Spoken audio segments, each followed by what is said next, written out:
surah teaches us four important things. Remember, number one, not to be distracted by this world.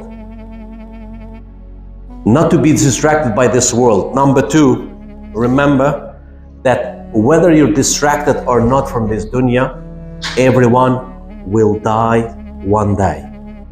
Whether you're rich, whether you're from a royal family, whether you're a normal person, Allah will send a sabab, a reason for you to die. Even we hear these royal families, in the West, a young person has cancer. Why?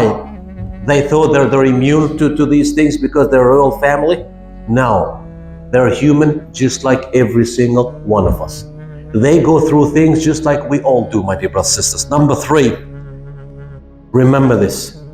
Everything that distracts you from Allah subhanahu wa ta'ala is not good.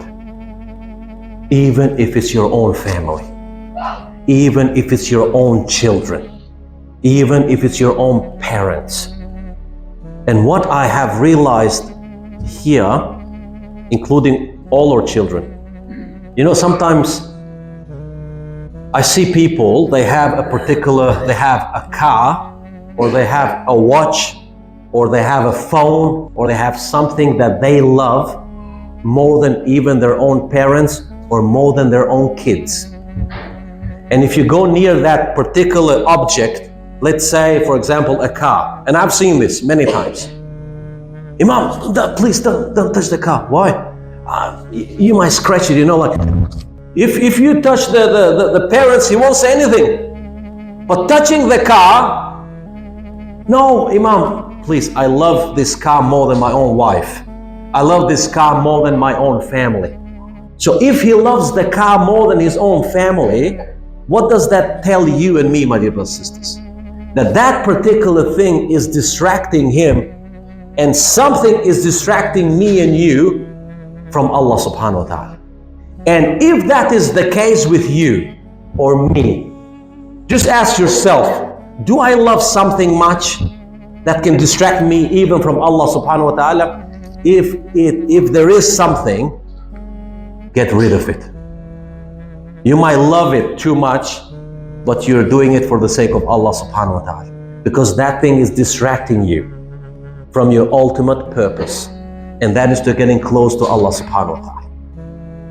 And also, you're sacrificing the hereafter for something which is temporarily in this dunya. People say, I have a Lambo, I have a Ferrari, I have this. Like Prophet ﷺ, what did he mention? Even Allah mentioned in the Quran, what did he say? People brag even if they have fine horses. Because during his time, horses were like Ferraris of today. Maybe in the near future, in 100 years from now, Ferrari is going to be nothing. People are going to have objects that fly, cars that are going to fly. You understand how things change with life? But you will be forgotten. We will die and leave this dunya, and all those objects that you were in love with, you're going to leave them behind.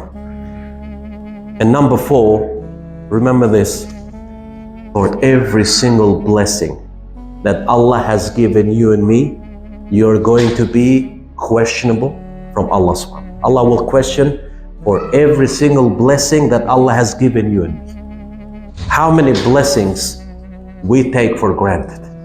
How many blessings we don't even consider them to be blessings from Allah subhanahu wa ta'ala? And especially this message is for our children.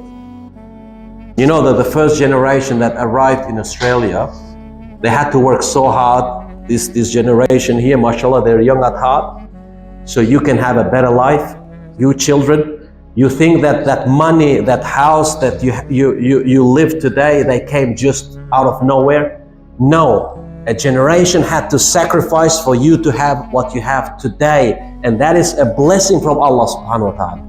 But if you are not grateful from that, it's not just Allah might take it away from you in this dunya, but at the same time, you're going to be accountable on the Day of Judgment. Now,